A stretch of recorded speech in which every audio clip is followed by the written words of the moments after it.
5년간 식물인간으로 누워있던 아내가 있었습니다. 눈 한 번 뜨지 못하고 손가락 하나 까딱하지 못했죠. 남편은 매일 새벽 아내의 기저귀를 갈고 몸을 닦았습니다. 그런데 이상한 일이 벌어지기 시작했습니다. 어느 날 아내의 빨래 바구니에서 낯선 속옷을 발견했습니다. 아내 것이 아니었습니다. 젊고 야한 디자인의 붉은 레이스 팬티. 남편은 간병인을 의심해 해고하지만 그 속옷은 또다시 나타났습니다. 마치 누군가 그를 비웃듯이 아내 침대 위에 버젓이 놓여 있었습니다. 움직이지도 못하는 식물인간의 침대에서 왜 이런 것이 나오는 걸까요? 저는 밤마다 숨어서 아내의 침실 창문을 지켜보기 시작했습니다. 누군가 이 집에 드나들고 있다는 확신이 들었습니다. 그리고 며칠 후 깊은 밤 창문 너머로 움직이는 그림자를 보았습니다. 하지만 그날 밤 제가 목격한 것은 상상조차 할 수 없는 광경이었습니다. 이야기가 궁금하시다면 구독과 좋아요 눌러주세요. 댓글로 지금 어디서 시청하고 계신지 소통해 주신다면 앞으로 더 좋은 영상 제작에 큰 힘이 됩니다. 새벽 4시, 아직 해가 뜨기도 전인 어둠 속에서 이강호의 하루가 시작되었습니다. 42살의 강호는 침대에 누운 아내 윤서정의 기저귀를 갈아주며 이마에 송글송글 맺힌 땀을 손등으로 훔쳤습니다. 서정은 올해로 5회째 식물인간 상태로 누워 있었습니다. 교통사고 이후 단 한 번도 눈을 뜨지 못했고 단 한마디 말도 하지 못했습니다. 강호는 아내의 축 늘어진 몸을 조심스럽게 들어올리며 속으로 중얼거렸습니다. 5년. 내 인생의 5년이 이렇게 썩어가고 있어. 그의 두 손은 능숙하게 움직였습니다. 더러워진 시트를 걷어내고 새 시트를 깔고 아내의 몸을 닦아주는 일련의 과정들이 마치 공장의 기계처럼 자동으로 흘러갔습니다. 처음에는 이 모든 것이 고통스러웠습니다. 하지만 5년이라는 시간은 고통마저도 무감각하게 만들어버렸습니다. 간병을 마친 강호는 욕실로 들어가 샤워를 했습니다. 거울 속에 비친 자신의 얼굴을 보며 그는 표정을 가다듬었습니다. 지친 기색을 감추고 책임감 있는 가장의 얼굴을 만들어냈습니다. 마치 무대에 오르는 배우처럼 그는 매일 아침 이 가면을 쓰는 연습을 했습니다. 여보, 나 출근할게. 숙자 아줌마가 곧 올 거야. 대답 없는 아내에게 인사를 건네는 것도 이제는 습관이 되었습니다. 강호는 아내의 이마에 가볍게 입술을 대었습니다. 하지만 그 입맞춤에는 어떤 온기도 담겨 있지 않았습니다. 출근 준비를 마친 강호가 현관문을 열자 마침 간병인 김숙자가 도착했습니다. 50살 중반의 숙자는 3년째 서정을 돌봐주고 있었습니다. 사장님, 안녕하세요. 숙자가 인사를 건넸지만 그녀의 표정은 어딘가 불편해 보였습니다. 숙자 씨, 오늘도 잘 부탁드립니다. 강호가 막 집을 나서려는데 숙자가 그의 발걸음을 붙잡았습니다. 사장님, 잠깐만요. 네. 요즘 사모님 손이 너무 차요. 혈액순환이 안 되는 것 같은데. 제대로 돌보고 계신 거 맞아요? 숙자의 말에 강호의 눈썹이 미세하게 찌푸려졌습니다. 하지만 그는 곧 얼굴을 펴며 대답했습니다. 제가 매일 새벽에 마사지해주고 있습니다. 걱정 마세요. 그렇게 말하고 집을 나선 강호는 회사로 향하는 차 안에서 휴대폰을 꺼냈습니다. 그의 손가락이 재빠르게 움직이며 문자를 보냈습니다. 오늘도 버티느라 죽는 줄 알았어. 지수야. 잠시 후 답장이 왔습니다. 발신자는 한지수 35살의 그녀는 강호의 회사 후배였습니다. 선배님 힘드시죠? 얼른 이 고통 끝내고 우리 둘만의 안식처를 만들어요. 기다리고 있을게요.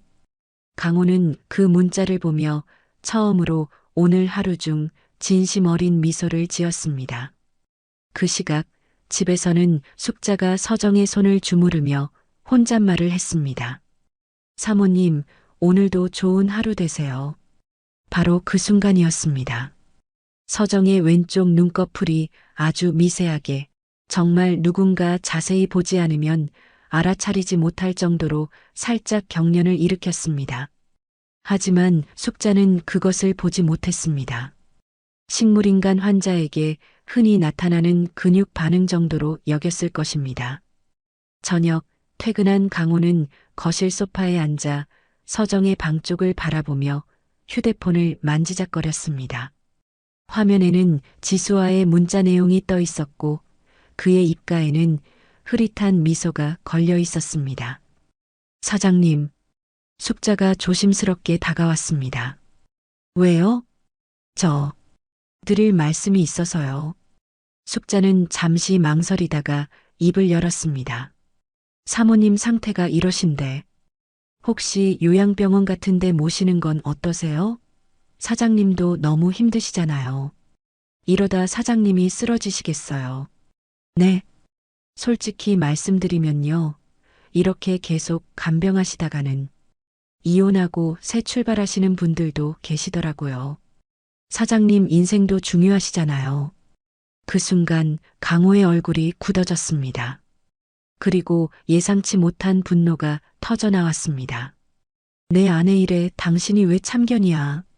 숙자는 깜짝 놀라 한 발 뒤로 물러섰습니다. 평소 온화하던 강호에게서 이런 모습은 처음이었습니다. 죄송합니다, 사장님. 제가 쓸데없는 말을. 됐어요. 내일 봐요. 숙자가 당황한 얼굴로 떠난 뒤 강호는 서정의 방으로 들어갔습니다.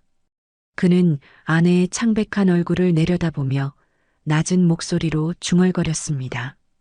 내가 이러는 게 다 내 탓이야. 내가 이렇게 되지만 않았어도. 하지만 곧 그의 목소리가 흔들렸습니다. 아니, 내 잘못이야. 미안해. 정말 미안해. 그는 죄책감과 분노 사이에서 갈팡질팡했습니다. 스스로도 자신의 감정을 정리하지 못하는 듯 했습니다. 밤이 깊어지자 강호는 서재로 들어가 서랍에서 서류 봉투를 꺼냈습니다. 그 안에는 서정 명의로 된 부동산 등기부등본과 주식계좌 서류들이 들어 있었습니다.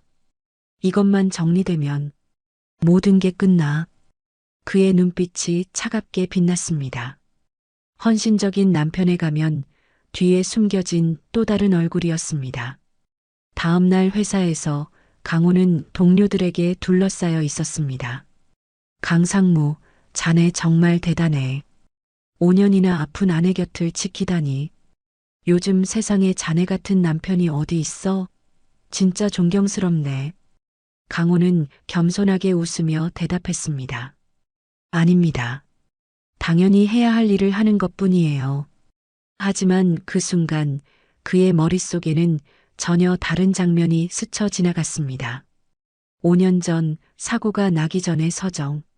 환하게 웃으며 디자인 스케치를 보여주던 아내의 모습. 두 사람이 손을 잡고 공원을 걷던 어느 봄날의 기억. 그 기억은 1초도 채 되지 않아 사라졌습니다.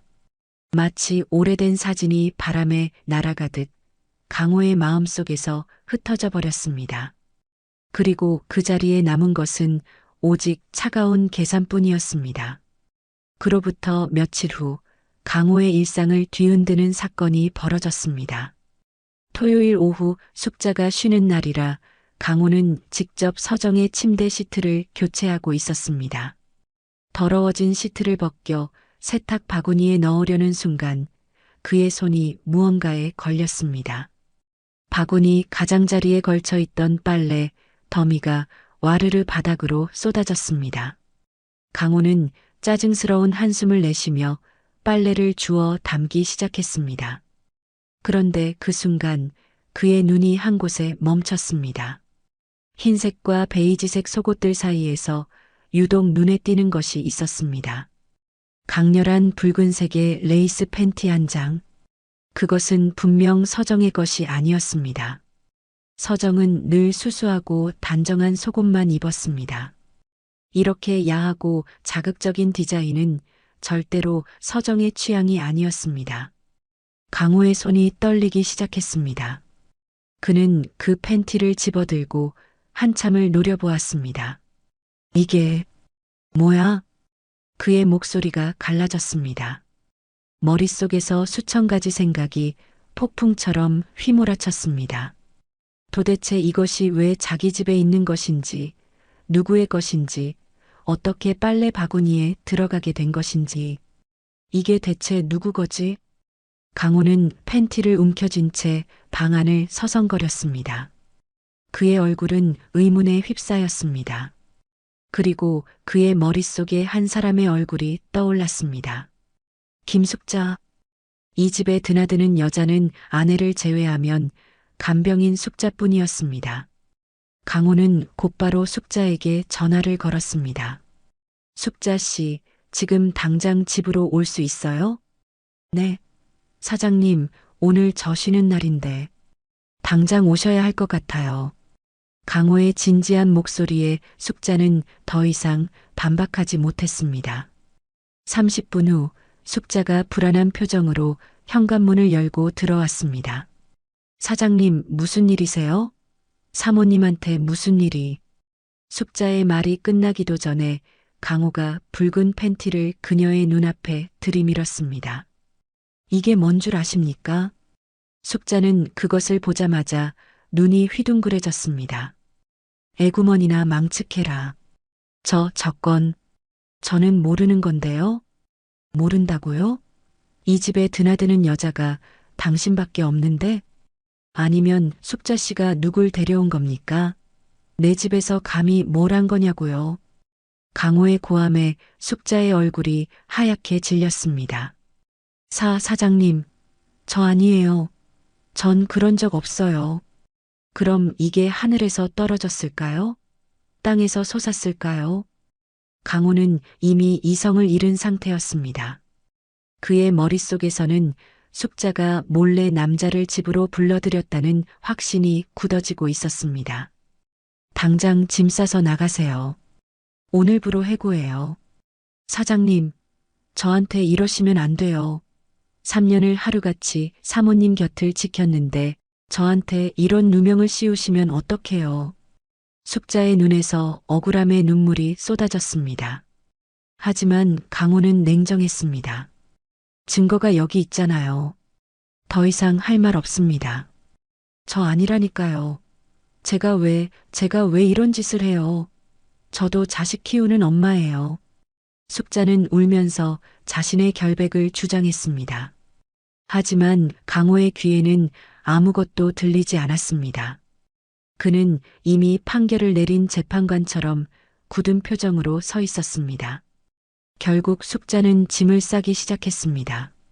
3년간 정들었던 이 집을 떠나야 한다는 사실에 그녀의 손이 부들부들 떨렸습니다. 서정의 방을 마지막으로 한번 둘러본 숙자는 침대에 누운 서정의 손을 가만히 잡았습니다. 사모님, 저 이제 가요. 그동안 정말 감사했어요. 바로 그 순간이었습니다. 숙자는 분명히 느꼈습니다. 서정의 손가락이 아주 미세하게, 정말 살짝이지만 자신의 손을 쥐는 것을. 숙자는 깜짝 놀라 서정의 얼굴을 바라보았습니다. 하지만 서정은 여전히 눈을 감은 채 미동도 없이 누워 있었습니다. 내가 잘못 느낀 건가? 숙자는 고개를 저으며 방을 나섰습니다. 그리고 현관문 앞에서 멈춰서서 강호를 똑바로 바라보았습니다. 사장님, 마지막으로 한 가지만 여쭐게요. 뭔데요? 그 팬티가 정말 제 거라면요. 왜 사모님 침대 옆 빨래 바구니에 있었을까요? 제가 제 속옷을 왜 거기 넣겠어요? 강호의 눈이 흔들렸습니다. 그리고요, 사장님. 제가 나간 후에도 누가 이 집에 왔는지 잘 지켜보세요. 진짜 답은 사장님 생각보다 가까운 데 있을지도 몰라요. 숙자는 그 말을 남기고 문을 닫았습니다. 쿵 하는 문 닫히는 소리가 강호의 가슴에 돌처럼 떨어졌습니다. 숙자가 떠난 뒤 강호는 한참 동안 거실에 서서 멍하니 있었습니다. 숙자의 마지막 말이 머릿속에서 맴돌았습니다. 왜 사모님 침대 옆에 있었을까요? 강호는 천천히 서정의 방으로 들어갔습니다. 그리고 아내의 창백한 얼굴을 내려다보았습니다. 5년간 미동도 없이 누워있는 아내. 숨만 쉬고 있을 뿐 살아있다고 말하기도 어려운 상태의 아내. 그런데 문득 말도 안 되는 생각이 강호의 머리를 스쳤습니다. 설마 서정이가? 아니, 그건 불가능했습니다. 식물인간인 아내가 외도를 한다니 그건 상식적으로 있을 수 없는 일이었습니다. 하지만 한번 머릿속에 들어온 의심은 쉽게 사라지지 않았습니다. 강호는 방안을 샅샅이 뒤지기 시작했습니다. 그러다 창문 아래쪽에서 무언가를 발견했습니다. 창틀 바깥쪽에 희미하게 묻어있는 흙 자국. 그리고 그 아래 화단에는 누군가의 구두 자국 같은 것이 찍혀 있었습니다. 강호의 심장이 쿵쾅거리기 시작했습니다. 누군가 이 창문으로 드나든 거야? 대체 누가? 그의 머릿속은 혼란으로 가득 찼습니다. 이성은 이 모든 것이 말도 안 된다고 외쳤지만 의심은 점점 더 깊어져만 갔습니다. 밤이 되자 강호는 어두운 거실에 홀로 앉아 중얼거렸습니다. 만약 내가 나를 배신한 거라면 서정아. 그러면 나도 이 고통을 끝내도 되는 거야. 그렇지? 그의 눈빛이 기이하게 빛났습니다. 마치 자신의 죄를 정당화할 핑계를 찾은 사람처럼. 강호는 휴대폰을 꺼내 지수에게 전화를 걸었습니다. 여보세요, 선배님? 이 시간에 무슨 일이세요? 지수야, 집에 이상한 일이 생겼어. 네? 무슨 일이요? 자세한 건 나중에 말할게. 근데 있잖아. 생각보다 더 빨리 정리해야 할 것 같아. 우리 일 말이야. 전화기 너머로 지수의 숨소리가 가빠지는 것이 느껴졌습니다. 선배님, 정말이요? 정말 그렇게 해주실 거예요? 그래. 기다려. 곧 다 끝날 거야. 전화를 끊은 강호는 다시 서정의 방을 바라보았습니다. 그의 눈에는 아내에 대한 사랑 대신 차가운 계산과 의심만이 가득 차 있었습니다. 그리고 그 시각 어둠 속에 누워있는 서정의 입꼬리가 아주 미세하게 정말 누구도 알아차리지 못할 만큼 살짝 올라갔습니다. 숙자가 떠난 뒤 강호의 일상은 완전히 무너져 내렸습니다. 이제 서정의 간병을 도와줄 사람이 아무도 없었습니다. 새 간병인을 구해야 했지만 강호는 이상하게도 그럴 마음이 들지 않았습니다. 낯선 사람을 또 집에 들이면 같은 일이 반복될 것 같았습니다. 아니, 솔직히 말하면 누군가가 자신이 없는 사이에 이 집에서 무슨 일을 벌이고 있는 건지 직접 확인하고 싶었습니다. 강호는 회사에 일주일간의 휴가를 냈습니다. 그리고 그때부터 그는 거의 잠을 자지 않았습니다. 새벽에 아내의 기저귀를 갈고 아침에 죽을 끓여 위루관으로 영양식을 넣고 낮에는 욕창이 생기지 않도록 몸을 뒤집어주고 저녁에는 다시 기저귀를 갈았습니다. 혼자서 모든 것을 감당하느라 강호의 얼굴은 하루가 다르게 초췌해져 갔습니다. 눈 밑에는 시커먼 그늘이 내려앉았고 볼은 푹 꺼졌습니다. 하지만 진짜 그를 지치게 만든 것은 간병 그 자체가 아니었습니다. 바로 끊임없는 감시였습니다. 강호는 하루 종일 서정의 침대 옆에 앉아 아내를 지켜보았습니다.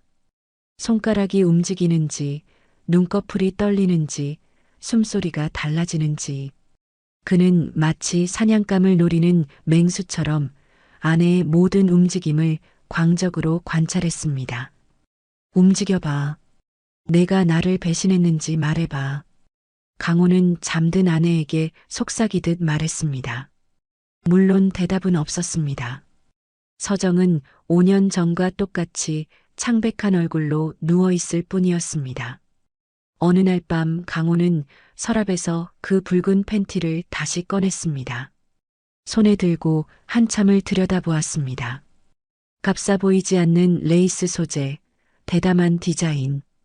분명 젊은 여자가 입을 법한 물건이었습니다. 이걸 누가 가져왔을까? 왜 하필 서정이 방에 있었을까? 강호의 머릿속에서는 쉴 새 없이 질문들이 맴돌았습니다. 숙자가 아니라면 대체 누가 이 집에 드나든 것일까? 창문 밖의 구두 자국은 또 뭐란 말인가? 그는 밤마다 서정의 방을 서성거렸습니다. 창문 앞에 서서 바깥을 내다보기도 하고 침대 주변을 빙글빙글 돌기도 했습니다. 때로는 아무도 없는 방 안에 대고 소리를 지르기도 했습니다. 나와. 거기 숨어 있는 거 알아. 감히 내 것을 건드려? 물론 아무도 나타나지 않았습니다. 강호가 쫓고 있는 것은 허상에 불과했습니다. 하지만 그는 그것을 깨닫지 못했습니다. 아니, 깨닫고 싶지 않았는지도 모릅니다. 며칠이 지난 어느 날 강호는 창고에서 오래된 녹음기를 찾아냈습니다. 먼지가 수북이 쌓인 낡은 기계였지만 건전지를 넣으니 아직 작동했습니다. 강호는 그 녹음기를 서정의 방 구석, 옷장 뒤쪽에 숨겼습니다. 이걸로 잡아내겠어. 내가 누구랑 무슨 짓을 하는지. 그는 스스로에게 다짐하듯 속으로 중얼거렸습니다. 식물인간인 아내가 대화를 나눌 리 없다는 사실은 이미 그의 머릿속에서 지워진 듯 했습니다. 그날 오후 강호는 오래된 휴대폰 하나를 찾아냈습니다. 서정이 사고 나기 전에 쓰던 휴대폰이었습니다. 배터리가 나간 지 오래였지만 충전기를 꽂으니 전원이 들어왔습니다.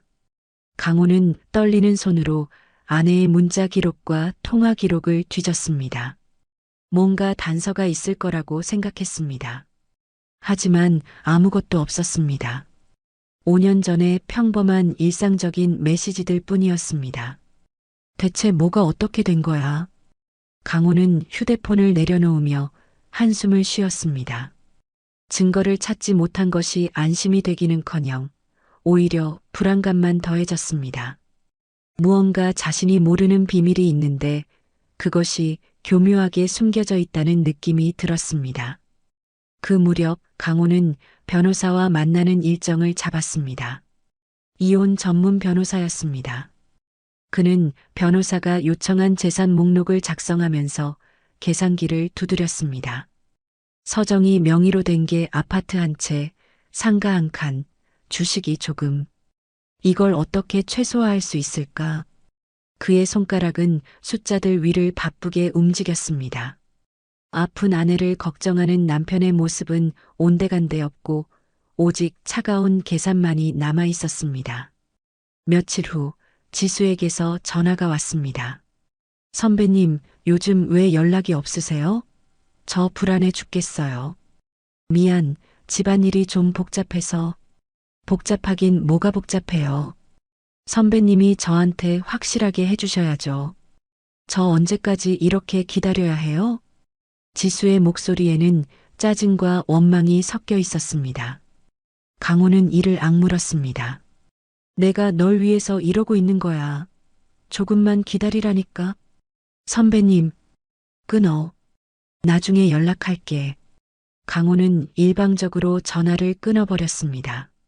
손이 부들부들 떨렸습니다. 모든 것이 꼬여가고 있다는 느낌이 들었습니다. 다음 날 강호는 서정의 담당 의사를 찾아갔습니다. 선생님, 솔직하게 말씀해 주세요. 제 아내 회복 가능성이 있긴 한 건가요? 의사는 안타까운 표정으로 고개를 저었습니다. 5년이 지났습니다. 기적이 일어나지 않는 한 현재 상태에서 크게 달라지기는 어렵습니다. 그럼 요양병원으로 옮기는 건 어떨까요? 저도 이제 한계입니다. 더 이상 혼자 감당할 수가 없어요. 강호의 목소리가 떨렸습니다. 의사는 그의 어깨를 가볍게 두드렸습니다. 이 상무님, 5년간 정말 고생 많으셨습니다. 당신처럼 헌신적인 보호자는 처음 봅니다. 요양병원 쪽으로 알아봐 드릴게요. 그 말에 강호는 고개를 숙였습니다. 겉으로는 지친 남편의 모습이었지만 그의 눈빛은 어둡게 가라앉아 있었습니다. 그날 밤 강호는 끔찍한 악몽을 꾸었습니다. 꿈속에서 그는 서정의 방에 들어갔습니다. 그런데 침대가 비어 있었습니다. 당황해서 두리번거리는 순간 등 뒤에서 차가운 손이 그의 어깨를 잡았습니다. 돌아보니 서정이 서 있었습니다. 5년간 누워만 있던 아내가 두 발로 서서 그를 바라보고 있었습니다. 그리고 그녀의 입술이 천천히 열리며 비웃음을 띄었습니다. 당신 다 알고 있어. 강호는 비명을 지르며 잠에서 깨어났습니다. 온몸이 식은땀으로 흠뻑 젖어 있었습니다. 심장이 터질 것처럼 쿵쾅거렸습니다. 그는 황급히 서정의 방으로 달려갔습니다. 아내는 여전히 침대에 누워 있었습니다. 눈을 감고 미동도 없이. 강호는 안도의 한숨을 내쉬었습니다. 꿈이야. 그냥 꿈이었어. 하지만 가슴 한구석에 남은 불안감은 쉽게 가시지 않았습니다. 다음 날 오후 강호는 잠깐 장을 보러 집을 비웠습니다. 불과 30분 정도였습니다. 그가 없는 사이 고요한 방 안에 홀로 누워있던 서정의 얼굴에 변화가 일어났습니다. 굳게 다물었던 입꼬리가 아주 천천히 정말 미세하게 올라갔습니다. 마치 무언가를 비웃는 것처럼. 그리고 그녀의 손가락이 이불 위에서 꿈틀거렸습니다. 아주 작은 움직임이었지만 분명한 의지가 담긴 움직임이었습니다. 하지만 그것을 본 사람은 아무도 없었습니다. 강호가 돌아왔을 때 서정은 다시 완벽한 식물인간의 모습으로 누워 있었습니다. 마치 아무 일도 없었다는 듯이. 휴가가 끝나고 강호는 다시 출근을 시작했습니다. 하지만 그의 머릿속은 온통 집안일로 가득 차 있었습니다. 회의 중에도 멍하니 창밖을 바라보았고 서류를 검토하다가도 갑자기 생각에 잠기곤 했습니다. 그러던 어느 날 오후 강호는 미리 약속해둔 변호사 사무실을 찾았습니다. 이혼 전문 변호사 박민준. 그는 강남의 고급 빌딩에 사무실을 둔 베테랑 변호사였습니다. 이 상무님, 서류 다 검토해봤습니다. 박 변호사는 안경을 고쳤으며 말했습니다. 결론부터 말씀드리면 부인이 식물인간 상태이기 때문에 이혼 절차가 복잡해질 수 있습니다. 하지만 불가능한 건 아니에요. 어떻게 해야 하죠? 먼저 부인을 요양병원으로 옮기시는 게 좋겠습니다. 그 후에 법원에 이혼 소송을 제기하면 됩니다. 재산 분할 문제는. 박 변호사는 서류를 뒤적이며 설명을 이어갔습니다. 강호는 고개를 끄덕이며 들었지만 사실 그의 관심은 오직 한 가지에만 있었습니다. 재산을 최대한 지킬 수 있는 방법이 뭡니까? 솔직히 말씀드리면 부인 명의의 재산은 분쟁의 소지가 있습니다. 하지만 상무님께서 5년간 헌신적으로 간병해 오셨잖아요. 그 부분을 부각시키면 유리하게 협상할 수 있을 겁니다. 강호는 만족스러운 표정을 지었습니다. 5년간의 고통이 드디어 보상받을 때가 온 것입니다. 좋습니다. 진행해 주세요. 변호사 사무실을 나선 강호는 곧바로 집으로 향했습니다. 오늘은 중요한 전화를 해야 했습니다. 저녁 9시 강호는 서정의 방으로 들어갔습니다. 아내는 여느 때처럼 창백한 얼굴로 누워 있었습니다. 강호는 침대 옆 의자에 앉아 휴대폰을 꺼냈습니다. 여보, 나 잠깐 전화 좀 할게. 대답 없는 아내에게 습관적으로 말을 건넨 뒤 그는 지수에게 전화를 걸었습니다. 여보세요, 선배님? 지수야, 나야. 강호는 아내의 얼굴을 내려다보며 낮은 목소리로 말했습니다. 오늘 변호사 만나고 왔어. 정말요? 어떻게 됐어요? 다 정리됐어. 서정이를 요양병원에 보내고 나면 바로 이혼 소송 들어갈 거야. 전화기 너머로 지수의 숨소리가 가빠지는 것이 느껴졌습니다. 선배님, 진짜예요? 정말 저랑 결혼해 주시는 거예요? 그래. 5년이면 충분히 고통받았잖아. 이제 나도 내 인생 살 자격이 있어. 선배님 사랑해요. 정말 사랑해요. 나도. 조금만 더 기다려. 곧 다 끝날 거야. 강호는 달콤한 목소리로 속삭였습니다. 아픈 아내의 침대 바로 옆에서 바로 그 순간이었습니다. 서정의 눈꺼풀이 강렬하게 떨리기 시작했습니다. 이전의 미세한 경련과는 차원이 다른 움직임이었습니다. 마치 악몽을 꾸는 사람처럼, 아니 무언가 결심을 굳히는 사람처럼. 하지만 강호는 그것을 보지 못했습니다. 그는 창밖을 바라보며 지수와의 통화에 빠져 있었습니다. 다음 주쯤 시간 내서 밖에서 만나자. 앞으로 계획도 세워야 하고. 네, 선배님. 기다릴게요.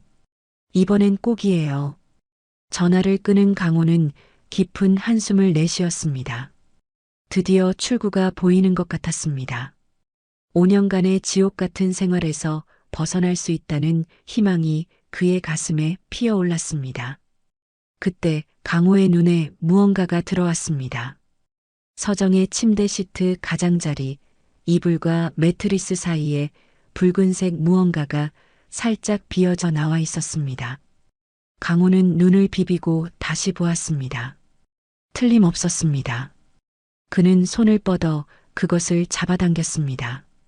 손에 잡힌 것은 며칠 전 발견했던 것과 똑같은 붉은 레이스 팬티였습니다. 강호의 얼굴이 새하얗게 질렸습니다. 이게 왜 여기 또 있어? 분명 그는 그 팬티를 서랍 깊숙한 곳에 숨겨두었습니다. 그런데 어떻게 다시 아내의 침대에 있는 것일까요? 누가 이것을 여기에 둔 것일까요? 강호의 심장이 미친 듯이 뛰기 시작했습니다. 온몸에 소름이 돋았습니다. 누구야? 누가 이런 짓을 하는 거야? 그는 방 안을 미친 듯이 둘러보았습니다. 하지만 아무도 없었습니다.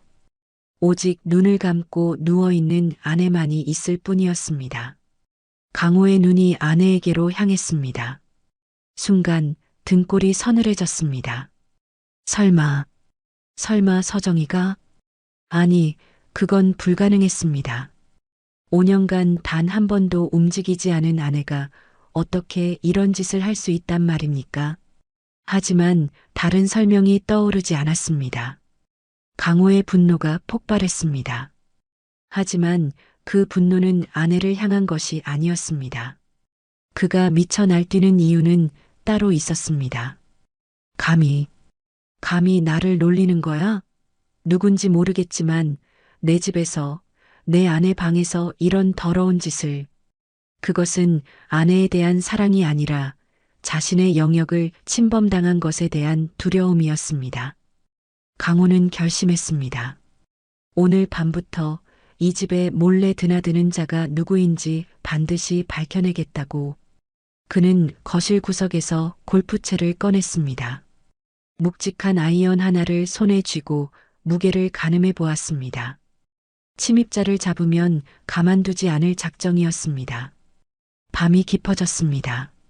강호는 서정의 방 맞은편 거실에 불을 끄고 앉아 있었습니다. 손에는 골프채가 들려 있었고 눈은 서정의 방 창문을 향해 있었습니다. 자정이 지났습니다. 새벽 1시, 2시, 아무 일도 일어나지 않았습니다. 강호의 눈꺼풀이 점점 무거워졌습니다. 새벽 3시쯤이었습니다. 강호는 깜빡 졸다가 퍼뜩 눈을 떴습니다. 그리고 그 순간 그의 심장이 멎는 듯 했습니다. 서정의 방 창문 밖으로 누군가의 그림자가 움직이고 있었습니다. 분명히 사람의 실루엣이었습니다. 그 그림자는 창문 가까이 다가와 무언가를 하는 듯 했습니다. 강호는 벌떡 일어났습니다. 온몸에 아드레날린이 솟구쳤습니다. 잡았다, 이 자식? 그는 골프채를 움켜쥐고 서정의 방으로 달려갔습니다. 방문을 박차고 들어서는 순간 그의 눈에 믿을 수 없는 장면이 펼쳐졌습니다. 창문이 반쯤 열려 있었습니다. 그리고 그 창가에 누군가가 서 있었습니다. 검은 옷을 입은 남자. 그 남자는 침대에 누운 서정을 향해 손을 뻗고 있었습니다. 강호의 눈이 붉게 충혈되었습니다. 이 개자식이. 그는 생각할 겨를도 없이 달려들었습니다. 골프채를 휘두르며 그 남자를 향해 돌진했습니다. 바로 그 순간 침대 위에서 서정의 손이 꼭 움켜쥐어지는 것이 어둠 속에서 희미하게 보였습니다. 마치 무언가를 기다려왔던 것처럼 쾅! 둔탁한 소리와 함께 강호의 골프채가 남자의 어깨를 내리쳤습니다. 남자는 비명을 지르며 바닥에 쓰러졌습니다. 하지만 강호는 멈추지 않았습니다. 내가 감히 내 아내한테 손을 대. 그는 쓰러진 남자를 무자비하게 폭행하기 시작했습니다. 주먹과 발이 난무했습니다. 피가 튀고 신음소리가 방 안을 가득 채웠습니다. 그리고 그 모든 광경을 침대에 누운 서정은 미동도 없이 지켜보고 있었습니다. 아니, 지켜보고 있는 것처럼 보였습니다. 강호의 주먹이 쉴 새 없이 남자의 몸에 쏟아졌습니다. 내가 감히 내 아내한테 손을 대. 이 더러운 놈아. 쓰러진 남자는 두 팔로 머리를 감싼 채 강호의 폭행을 견뎌냈습니다. 피가 얼굴을 타고 흘러내렸고 신음소리가 새어나왔습니다. 하지만 이상하게도 그 남자는 반격하지 않았습니다. 마치 이 모든 것을 감수하겠다는 듯이. 강호는 미친 듯이 소리쳤습니다. 말해. 내가 누군데 내 집에 들어온 거야. 서정이랑 무슨 사이야. 바로 그 순간이었습니다. 그만해. 낮고 갈라진 목소리가 방 안에 울려 퍼졌습니다. 강호는 멈칫했습니다. 그 목소리는 분명히 남자의 것이 아니었습니다. 그것은 5년간 단 한 번도 들어보지 못한 목소리였습니다. 강호는 천천히 고개를 돌렸습니다. 그리고 그 순간 그의 온몸이 얼어붙었습니다. 서정이 침대 위에서 상체를 일으켜 앉아 있었습니다. 5년간 눈 한 번 뜨지 못하고 손가락 하나 까딱하지 못했던 아내가 스스로의 힘으로 몸을 일으켜 강호를 똑바로 바라보고 있었습니다. 서정아? 강호의 목소리가 떨렸습니다. 자신의 눈을 믿을 수 없었습니다. 이건 꿈인가 환각인가? 아니면 미쳐버린 것인가? 서정은 창백하지만 단호한 얼굴로 남편을 바라보았습니다. 그녀의 입술이 다시 열렸습니다. 그만하라고 했어, 이강호. 당신의 연기는 이제 끝났어. 강호는 주저앉듯 뒷걸음질 쳤습니다. 그의 얼굴에는 공포와 혼란이 뒤섞여 있었습니다. 이게 무슨, 어떻게. 서정은 천천히 침대에서 내려왔습니다. 5년간 누워만 있었기에 다리가 후들거렸지만 그녀는 이를 악물고 버텼습니다. 그리고 바닥에 떨어져 있던 붉은 팬티를 집어들었습니다. 이거? 서정은 팬티를 들어 보이며 차갑게 웃었습니다. 이건 내가 당신에게 보낸 선전포고였어. 당신이 5년간 내 삶을 더럽힌 것에 대한 선전포고. 선전포고? 당신이 내 간병인을 해고하고 미친 듯이 집안을 뒤지고 밤마다 창문을 감시하게 만든 것. 전부 내가 의도한 거야. 강호의 얼굴이 하얗게 질렸습니다. 그의 머릿속에서 지난 며칠간의 일들이 빠르게 스쳐 지나갔습니다. 말도 안 돼. 내가 어떻게 5년 동안 눈을 감고 누워서 뭘 했을 것 같아? 서정의 목소리에 한기가 서렸습니다. 당신의 모든 통화를 들었어. 모든 혼잣말을 들었어. 당신이 그 여자랑 나누는 달콤한 속삭임도 내 재산을 어떻게 빼돌릴지 계산하는 것도 전부 다. 강호의 무릎이 꺾였습니다. 그는 바닥에 털썩 주저앉았습니다. 서정아, 내 말 좀 들어. 그게 아니라고. 서정은 비웃었습니다. 어젯밤에 내가 바로 이 침대 옆에서 뭐라고 했는지 기억 안 나? 서정이를 요양병원에 보내면 바로 결혼하자. 5년이면 충분히 고통받았잖아. 그 여자 이름이 뭐라고 했더라? 서정은 잠시 말을 멈추었습니다. 그리고 천천히 한 글자 한 글자 또박또박 내뱉었습니다. 한지수. 그 이름이 강호의 가슴에 비수처럼 꽂혔습니다. 내가 어떻게 그 이름을, 내가 왜 모를 것 같아? 서정의 눈에서 불꽃이 튀었습니다. 5년 전 내가 왜 사고를 당했는지 알아? 내가 한지수랑 바람 피운 걸 알고 내 차를 타고 나섰다가 그렇게 된 거야. 내가 나를 이 지경으로 만든 거라고. 강호는 머리를 세게 흔들었습니다. 아니야, 그건 사고였어. 사고? 내가 외도한 게 사고였어? 내가 5년간 내 재산을 노린 게 사고였어? 서정은 한 걸음 한 걸음 강호에게 다가왔습니다. 강호는 공포에 질린 채 뒷걸음질 쳤습니다. 그때 바닥에 쓰러져 있던 남자가 천천히 몸을 일으켰습니다. 피 묻은 얼굴을 손수건으로 닦으며 그가 말했습니다. 서정아, 괜찮아? 서정은 그 남자를 바라보며 고개를 끄덕였습니다. 그리고 강호를 향해 말했습니다. 소개할게. 이분은 최인혁 변호사. 내 오랜 친구이자 지난 5년간 당신의 재산 상태와 외도 증거를 수집해온 내 조력자야. 강호는 믿을 수 없다는 표정으로 그 남자를 바라보았습니다. 변호사? 이 남자가? 최인혁은 피 묻은 입술로 담담하게 웃었습니다. 처음 뵙겠습니다. 이강호 씨. 당신이 절 때린 덕분에 폭행죄 증거가 하나 더 늘었네요. 강호의 얼굴이 일그러졌습니다. 이건 함정이야. 너희가 나를 속인 거잖아. 함정?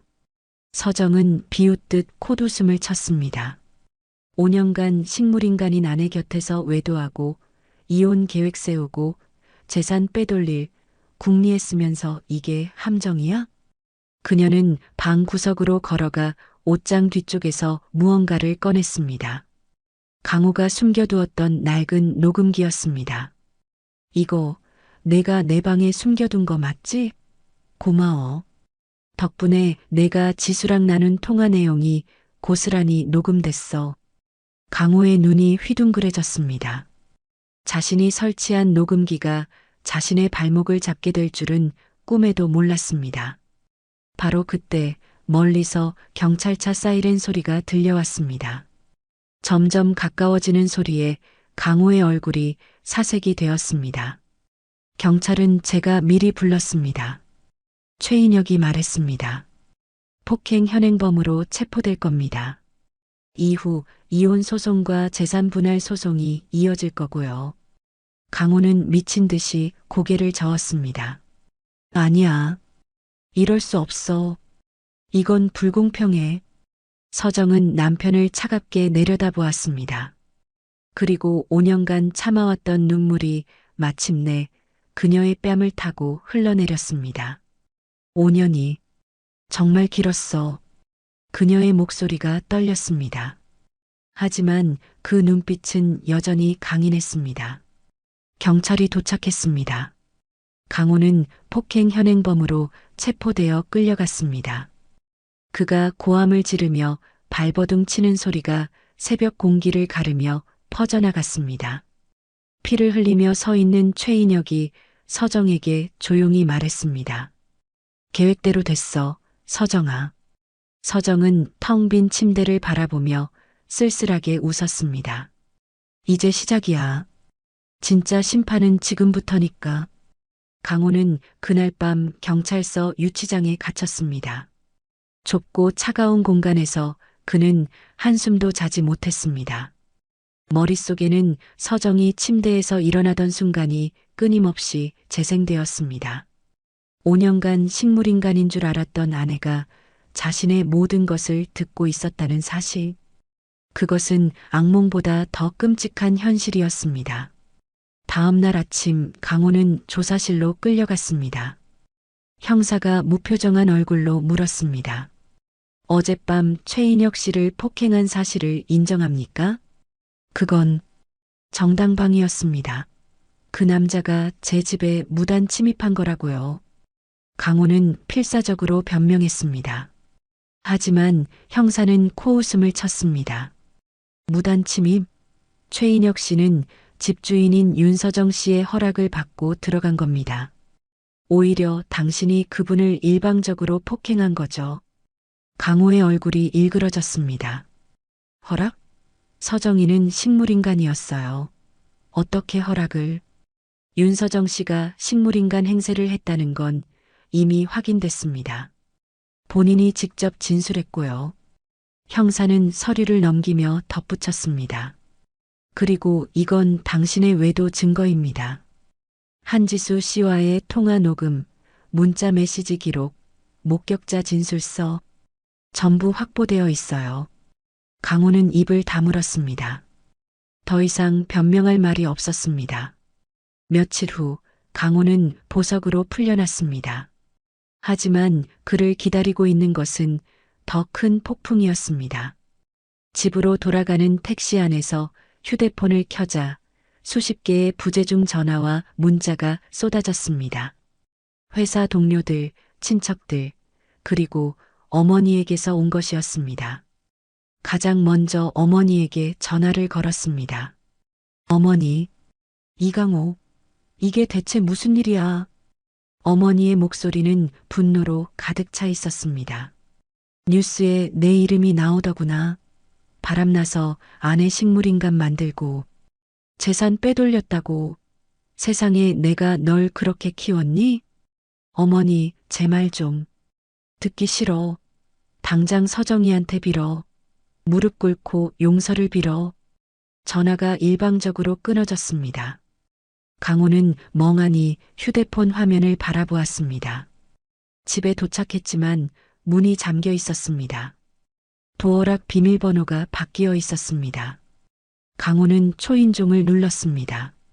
잠시 후 문이 열렸습니다. 하지만 문 앞에 선 것은 서정이 아니라 최인혁이었습니다. 그의 얼굴에는 아직 폭행당한 흔적이 남아 있었습니다. 이강호 씨, 이 집에는 더 이상 들어올 수 없습니다. 뭐, 여긴 내 집이야. 아닙니다. 이 집은 윤서정 씨 명의입니다. 당신은 무단 침입자가 될 수 있어요. 강호는 이를 악물었습니다. 서정이 어딨어? 서정이한테 직접 얘기할 거야. 서정 씨는 지금 인터뷰 중입니다. 방송국에서요. 최인혁의 말에 강호의 얼굴이 사색이 되었습니다. 그날 저녁 강호는 모텔방에서 텔레비전을 켰습니다. 뉴스 화면에 서정의 얼굴이 나왔습니다. 그녀는 차분하지만 눈물을 글썽이며 인터뷰에 응하고 있었습니다. 남편이 바람을 피운다는 사실을 안 순간 이성을 잃었습니다. 남편의 차에서 우리는 소리를 지르며 싸웠죠. 그러다가 남편이 고의로 사고를 냈어요.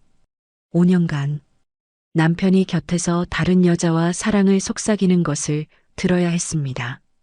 움직일 수 없는 몸으로, 눈도 뜰 수 없는 상태로요. 그게 얼마나 큰 고통인지 아세요? 기자가 물었습니다. 왜 5년이나 참으셨나요? 서정은 눈물을 훔치며 대답했습니다. 제가 깨어난 건 1년 전입니다. 하지만 그 사이 남편과 내연녀가 통화하는 내용을 모두 들었고 기억도 났습니다. 그래서 그가 발을 못 뺄 증거가 필요했습니다. 그리고 그가 스스로 무너지는 것을 보고 싶었습니다. 제가 당한 만큼. 강호는 텔레비전을 꺼버렸습니다. 하지만 이미 늦었습니다. 이 뉴스는 전국에 퍼지고 있었습니다. 다음 날 강호는 회사로부터 호출을 받았습니다. 인사위원회에 출석하라는 통보였습니다. 회의실에 들어서자 임원들의 싸늘한 시선이 그를 맞이했습니다. 인사 담당 상무가 서류를 내밀었습니다. 이강호 상무, 귀하는 품위 유지 의무를 위반했습니다. 폭행죄로 기소된 상태이며 회사의 명예를 심각하게 실추시켰습니다. 강호는 떨리는 목소리로 말했습니다. 잠깐만요. 저도 할 말이 있습니다. 이건 오해예요. 제 아내가 저를 함정해. 그건 법정에서 다툴 문제입니다. 인사 담당 상무는 차갑게 말을 잘랐습니다. 회사로서는 결정을 내렸습니다. 오늘부로 직위 해제입니다. 직위 해제요? 강호의 얼굴이 일그러졌습니다. 20년 가까이 다닌 회사에서 하루아침에 쫓겨나는 것이었습니다. 회의실을 나온 강호는 회사 로비에서 무너지듯 주저앉았습니다. 나는 억울해. 나는 정말 억울하다고. 지나가던 직원들이 수군거리며 그를 피해갔습니다. 한때 그를 존경한다고 말했던 후배들도 눈을 마주치지 않았습니다. 그날 밤 강호는 지수에게 전화를 걸었습니다. 유일하게 자신의 편이 되어줄 거라 믿었던 사람이었습니다. 지수야, 나야. 제발 전화 좀 받아. 몇 번의 신호음 끝에 지수가 전화를 받았습니다. 선배님, 지수야, 지금 나 너무 힘들어. 만나자. 내가 곁에 있어줘야 해. 전화기 너머로 한숨소리가 들렸습니다. 선배님, 저도 곤란해요. 뭐? 뉴스 다 봤어요. 저도 이름 나올까봐 무서워 죽겠다고요. 저는 아무것도 몰랐어요. 선배님이 다 알아서 해주실 줄 알았지. 강호는 믿을 수 없다는 표정으로 휴대폰을 바라보았습니다. 지수야, 내가 이럴 수 있어? 우리 결혼하기로 했잖아. 그건 선배님 상황이 이렇게 될 줄 몰랐으니까요. 미안해요. 더 이상 연락하지 마세요. 툭 전화가 끊어졌습니다. 강호는 멍하니 휴대폰을 들고 서 있었습니다. 며칠 후 법원에서 첫 번째 재판이 열렸습니다. 서정 측 변호인단은 철저하게 준비되어 있었습니다. 녹음된 통화 내용이 법정에서 재생되자 방청석에서 웅성거림이 퍼졌습니다. 강호의 목소리가 스피커를 통해 울려 퍼졌습니다. 서정이를 요양병원에 보내면 바로 결혼하자. 5년이면 충분히 고통받았잖아. 강호는 고개를 숙였습니다. 변명할 수 있는 것이 아무것도 없었습니다. 최인혁이 강호에게 다가와 낮은 목소리로 말했습니다. 서정 씨가 1년간 쌓은 건 증거만이 아닙니다. 당신의 모든 약점입니다. 순순히 포기하는 게 좋을 겁니다. 그날 밤 강호는 유치장에 다시 갇혔습니다. 차가운 바닥에 앉아 벽을 바라보며 그는 처음으로 깨달았습니다. 자신이 완벽하게 패배했다는 것을. 몇 달간의 지루한 법정 공방 끝에 마침내 최종 판결이 내려졌습니다. 원고 윤서정의 이혼 청구를 인용합니다. 피고 이강호의 유책 사유가 인정되어 재산 분할에 있어 원고에게 유리한 판결을 내립니다. 판사의 선고가 끝나자 강호는 그 자리에서 맥이 풀렸습니다. 완패였습니다. 변호사의 모든 노력에도 불구하고 서정 측이 제출한 증거들 앞에서 그는 아무런 반박도 할 수 없었습니다. 하지만 진짜 충격은 그 다음이었습니다. 재판이 끝난 후 최인혁이 기자회견을 열었습니다. 그 자리에서 공개된 것은 서정 명의로 된 자산 목록이었습니다. 윤서정 씨는 결혼 전부터 보유하고 있던 재산과 지난 5년간 투자로 불린 자산을 합쳐 약 50억 원 상당의 자산을 보유하고 있습니다. 강호는 텔레비전 화면 앞에서 눈이 휘둥그레졌습니다. 50억? 말도 안 돼. 그가 알고 있던 서정의 재산은 아파트 한 채와 상가 한 칸, 그리고 약간의 주식이 전부였습니다. 하지만 실제로 서정이 보유한 자산은 그것의 몇 배에 달했습니다. 최인혁이 기자들의 질문에 답했습니다. 윤서정 씨는 식물인간 상태에서도 저를 통해 자산 관리를 해왔습니다. 주식 투자와 부동산 투자를 통해 자산을 꾸준히 불려왔고요. 이 모든 것은 남편 이강호 씨 몰래 진행되었습니다. 강호는 미친 듯이 웃음을 터뜨렸습니다. 웃음인지 울음인지 모를 소리였습니다. 5년 동안 그녀가 나를 가지고 놀았어. 그 후로 강호의 삶은 걷잡을 수 없이 무너져 내렸습니다. 법원의 판결에 따라 강호의 재산이 가압류되었습니다. 통장은 동결되었고 신용카드는 사용 정지되었습니다. 하루아침에 그는 수중에 현금 몇 푼 없는 신세가 되었습니다. 설상가상으로 한지수에게서 내용 증명이 날아왔습니다. 귀하의 발언과 행동으로 인해 본인은 심각한 명예훼손과 정신적 피해를 입었습니다. 이에 대한 손해배상을 청구합니다. 강호는 종이를 구겨 던졌습니다. 이 배신자, 같이 바람 피워놓고 이제 와서 돈을 뜯어가겠다고? 하지만 분노에 받자 소용없었습니다. 지수는 이미 변호사를 선임했고 강호를 상대로 소송을 준비하고 있었습니다. 친구들과 지인들도 하나둘 연락을 끊었습니다. 강호가 전화를 걸어도 받지 않았고 문자를 보내도 답이 없었습니다. SNS에는 그를 비난하는 댓글이 넘쳐났습니다. 저런 인간이 5년간 헌신적인 남편인 척했다니 소름. 바람 피우다가 아내를 식물인간 만들다니. 지옥에나 가라. 강호는 사회적으로 완전히 고립되었습니다. 어느 날 저녁 강호는 술에 취한 채 서정의 집 앞을 찾아갔습니다. 마지막으로 한 번만 이야기하고 싶다는 생각이었습니다. 하지만 문은 굳게 잠겨 있었고 초인종을 눌러도 아무런 반응이 없었습니다. 서정아, 나와. 나 좀 봐. 강호는 문을 두드리며 소리쳤습니다. 하지만 대답은 없었습니다. 결국 경비원에게 쫓겨나 그는 비틀거리며 거리로 나왔습니다. 그날 밤 강호는 허름한 술집에서 혼자 술을 마셨습니다. 옆자리에서 시비를 거는 취객에게 대꾸했다가 오히려 얻어맞았습니다. 코피를 흘리며 바닥에 쓰러진 강호를 아무도 도와주지 않았습니다.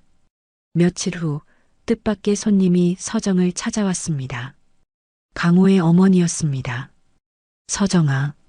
시어머니는 초라한 얼굴로 서정 앞에 섰습니다. 한때 며느리를 구박하고 아들 편만 들던 그 당당한 모습은 온데간데 없었습니다. 어머님, 오랜만이에요. 서정은 담담하게 인사했습니다. 시어머니는 고개를 숙였습니다. 내가 내게 할 말이 없다. 우리 아들이 잘못했어. 내가 아들을 잘못 키웠어. 서정은 아무 말 없이 시어머니를 바라보았습니다. 제발 내 아들을 너무 몰아붙이지 말아줘. 어미로서 부탁한다. 서정은 잠시 침묵했습니다. 그리고 천천히 입을 열었습니다. 어머님, 저는 5년간 움직이지 못하는 몸으로 누워서 모든 걸 들었어요. 아드님이 저를 어떻게 생각했는지, 다른 여자한테 뭐라고 했는지, 전부요. 시어머니의 얼굴이 창백해졌습니다. 그래도 저는 복수를 한 게 아니에요. 그가 심은 대로 거둔 것뿐이에요. 서정은 담담하게 말했습니다. 돌아가세요, 어머님. 저도 이제 제 삶을 살아야 해요. 시어머니는 아무 말도 하지 못한 채 돌아섰습니다. 그녀의 어깨가 축 처져 있었습니다. 그 무렵 해고되었던 간병인 김숙자도 뉴스를 통해 모든 사실을 알게 되었습니다. 텔레비전 화면에 나온 서정의 인터뷰를 보며 숙자는 눈물을 흘렸습니다. 사모님, 그동안 얼마나 힘드셨을까. 숙자는 자신이 강호에게 쫓겨나던 날을 떠올렸습니다. 서정의 손이 자신의 손을 살짝 쥐었던 그 순간, 그것은 작별 인사가 아니라 감사의 표현이었던 것입니다. 최인혁은 서정에게 복수 과정의 뒷이야기를 들려주었습니다. 창문 밖에 구두 자국 기억나? 내가 일부러 남긴 거야. 이강호가 침입자를 의심하게 만들려고. 서정은 쓸쓸하게 웃었습니다. 고마워, 인혁 씨. 1년 동안 정말 고생 많았어. 네가 더 고생했지. 5년간 움직이지도 못하고 누워서 그 모든 걸 견뎌야 했으니까. 서정은 창밖을 바라보았습니다. 그가 감당해야 할 무게였어요. 제가 준 게 아니라 그가 스스로 만든 거예요. 그 시각 강호는 허름한 고시원 방에서 술병을 안고 잠들어 있었습니다. 한때 상무라는 직함을 달고 고급 승용차를 몰던 남자의 모습은 어디에도 없었습니다. 구겨진 양복, 깎지 않은 수염, 충혈된 눈. 그는 완전히 폐인이 되어가고 있었습니다. 마침내 이혼 소송이 완전히 종결되었습니다. 법정에서 마지막 판결문이 낭독되던 날, 서정은 강호를 똑바로 바라보았습니다. 한때 사랑했던 남자. 강호는 초라한 모습으로 고개를 숙이고 있었습니다. 서정은 아무 말 없이 자리에서 일어났습니다. 그리고 뒤도 돌아보지 않고 법정을 나섰습니다. 그것이 그녀가 강호에게 보내는 마지막 시선이었습니다. 며칠 후 강호는 서정의 집에서 완전히 퇴거해야 했습니다. 그의 짐은 낡은 트럭 한 대 분량에 불과했습니다.